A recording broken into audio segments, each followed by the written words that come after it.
Good morning, it's Lisa with Lisa Heal Yourself. And actually it's a windy morning to start out with. So we're back to the walk and talks. Let me know how this goes. It's actually a good test because it is fairly windy down here at the lake. All right, today we are going to talk about triggers. Emotional triggers, okay? Traumatic triggers. Facing your past, facing things you don't want to face. Okay, so let me just lay a little bit out for you about my personal experience and what's going on for me in my life right now. So I'm heading for a trip to a wedding, to a family wedding.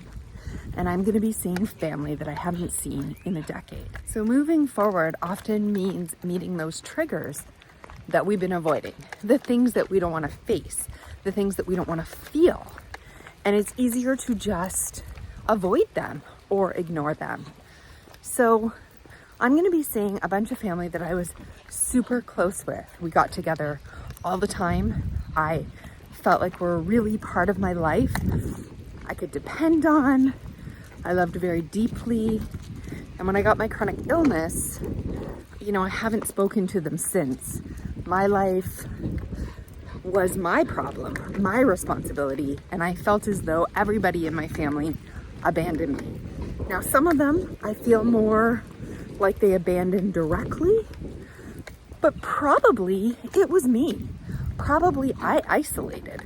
Probably I didn't reach out, and probably they didn't know what to say, which led to this rift, which led to this me feeling completely and totally abandoned by the ones who were supposed to be there for me and love me. So now it's a decade later, and this is the first family event where I feel I can attend. It's out of town. It's gonna be an 8-hour car ride. And it's gonna be, hopefully a nice time, but it's also a stressful time for me in my heart because I'm gonna be coming up against things that still trigger me, things that are emotionally charged for me. It reminds me of my grief, my pain, the total abandonment that I felt, and also what do I say now that so much time has passed?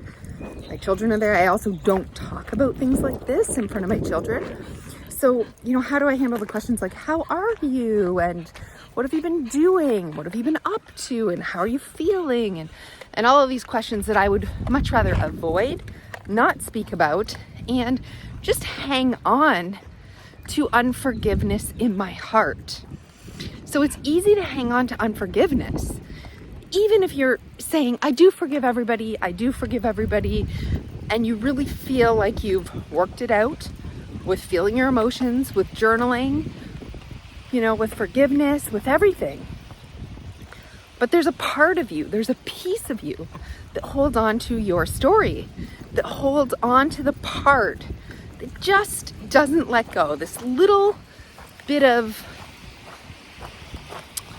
tension, this little bit of your story, this little bit of feeling wronged, of feeling like a victim, of having resentment and some anger and some hurt and some betrayal from people, that were close to you.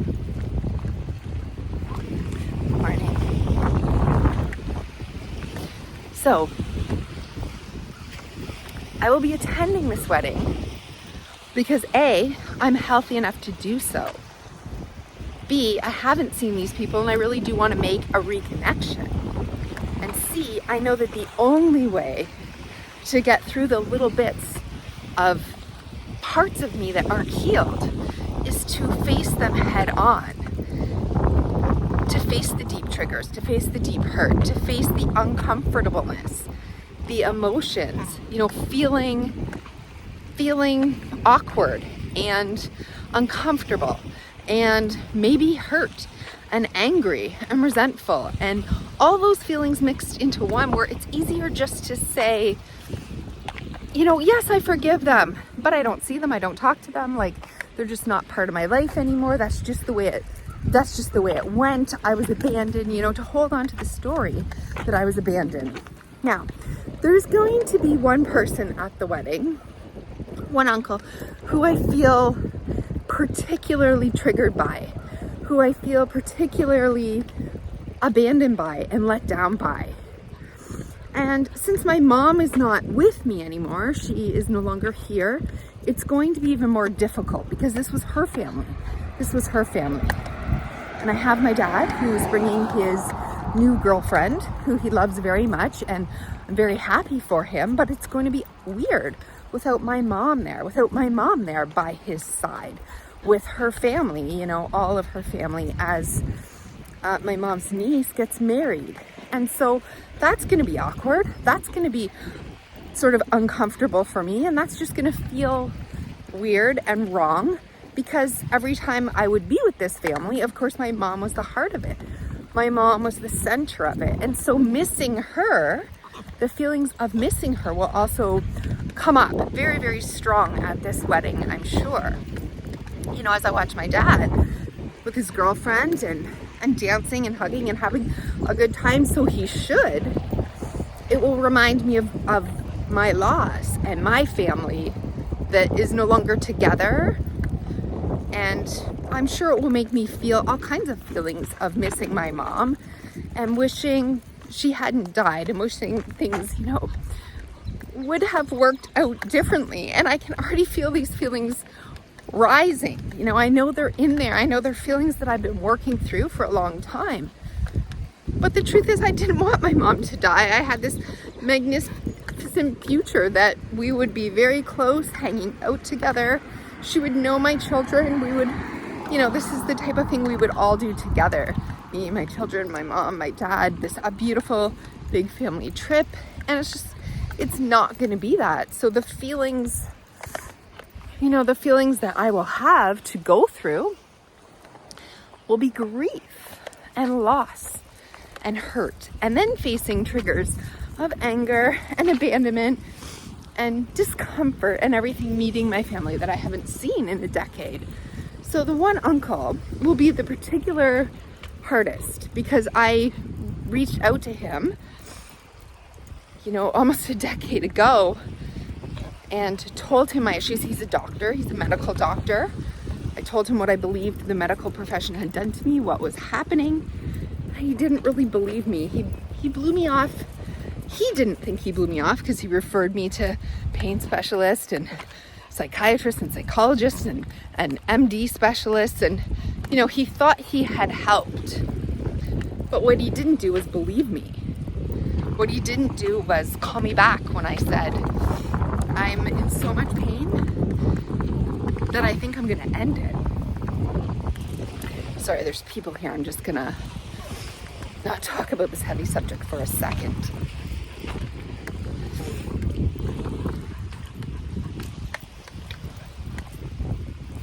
All right, so when I was at my lowest and I said, I think about this every day, I don't think I can make it. The pain is so intense. I don't have any resources to cope. All he did was refer me to other medical doctors, and he didn't hear me as an uncle, you know, who... And he never checked in after that. He never called back. He never checked in. He never checked to see if I was alive or dead or how I was doing or if I needed help. And, you know, my mom wasn't there, so I reached out to him. I needed someone. I needed to talk. I needed to tell someone who I trusted that I was scared. I wasn't going to make it. I wasn't going to live. And I would do something I was going to regret. And I felt abandoned because I never really received the warmth, the connection, the understanding, and the validation that what I thought was happening to me was really what was happening to me.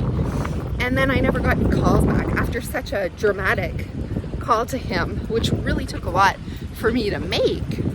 You know, he never reached back out after those initial referrals to see how I was or if I was dead or alive. And then this went on for a decade, and I haven't seen him or his family since. And it's his daughter getting married. So, you know, I have a lot of anger, resentment, grief, loss, a lot of things in my heart that will rise, Also, this being the first long car ride and family trip where I'm staying at relatives' house, I'm visiting, I have activities planned for every day. I have no downtime, no really where to hide, pressure to be in fine form for the wedding and to not have any symptoms arise or come back or feel too ill to go there. It's a lot of stress and pressure. I feel like I'm taking a lot on with this trip because it's the first time I've done something like this. I have done a trip, but it was just me and my family, and it was an all-inclusive resort, and I was able to rest, hide out if I didn't feel well, these types of things. Self-care. This trip is going to be busy. It's packed with a lot of activities. I'm staying at relatives' homes, different relatives' homes. I'm seeing a lot of people. We're doing a lot of activities. Things are booked. Then we have the wedding, big drives on both sides. So there's a lot. There's no place to hide. There's no place for chronic illness or self-care on this trip, which is essentially what I've always wanted, right? The ability to be normal, to do normal things, to have family experiences, to travel, to have fun, to just be me, essentially, without illness. But it's scary. I, like everybody, the initial response to hold on to safe spaces, hold on to excuses, hold on to those little pieces that help me reflect and calm down and be quiet and take care of myself and say no and be cared for by my husband or whatever. Those aren't going to exist, and that's a good thing. That is a good thing, because if you don't push yourself to be normal, if you don't push yourself to let go of your sick identity, right? To let go of the little pieces of the story and the identity that even, no matter how well things get, you hold on to, because it's instinctive that we keep ourselves safe, that we don't have relapses, that we don't, and I know I still have some symptoms, right? Some facial pain, some migraines that I get. And, it could end up being a bad week with the stress, with the activity, with everything. But I can't and won't let that stop me, because that story doesn't belong to me anymore. And if I continue to hold on to it, it will belong to me. And so we must push through these things. We must face it and let go. We must continually let go. So feeling your feelings as they arise, feeling your past, focusing on your future, continually meeting triggers and things that make you uncomfortable head on, allowing the feelings to come, no matter what they are, to process through, and then to let go, to choose love, to choose forgiveness, to choose letting go every single time. Letting go of more of the resentment, of more of the hurt, of more of the anger, of more of the story, the chronic illness story, right? We have to continually choose forgiveness, letting go, self-love, peace in our heart, just the ability to be neutral, to back up, to observe at a higher level, to make new choices, to create new identities, to let go of pieces of the past and pieces of the identities that are keeping us stuck. This is how we heal. So although this trip is going to be physically taxing, emotionally taxing with the loss and the grief of, my mom's absence and loss in my heart coming up, as well as overcoming some resentment and anger and frustration and sadness and the feeling of being a victim, the story that I was abandoned, the story I was a victim the story that I am still a victim and these people abandoned me, and holding on to that doesn't serve me. Letting go of that, acting, even if it's acting, and integrating back into their lives, will be hard, as if nothing happened, because parts of me, the deep parts of me, will want to say, how could you do this? How could you abandon me? Get the feelings out, but that's not helpful. It's enough that I silently and to myself just allow myself to feel them as they rise, sit with them, process them.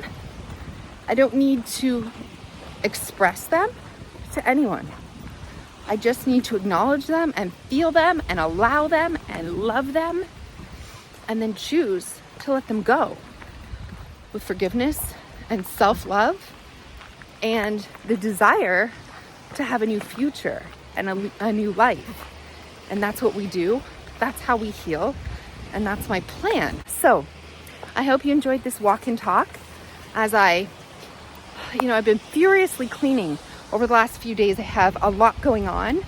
I'm packing, I'm getting ready. I have my parents-in-law coming to the house and I wanted everything to be perfect. Of course, those of us with chronic illness have perfectionistic tendencies. So I'm going to do my best this morning to not lose it, to get everything in the car, to get everything done before we have to go, while my husband is at work, and get everything ready. And go have the best time that I can have. Go live life. Go be among the living. Claim the future that I want. Claim the life that I want. Step into it, no matter how difficult or uncomfortable it might be, to hold my head up high, to know who I am, to know where I've been, to give the love to myself, to give the validation to myself, and to not need it from those people, to not need it, to just enjoy being around them again and take it for what it's worth. Try to integrate. Try to not become fragmented anymore, to get more whole. And that is what we do. That is the effort, to come into more wholeness, a more complete self, a less fragmented self, a more whole self, a more whole and healed being. And so I hope you've enjoyed this video. If you liked it, if you liked the walk and talks, if the wind wasn't too bad, give it a thumbs up and tell me, send a comment. I'll do some walk and talks from my destination. So if you liked it, give it a thumbs up, give me a comment. Whew, spider web there. And I will see you in the next video.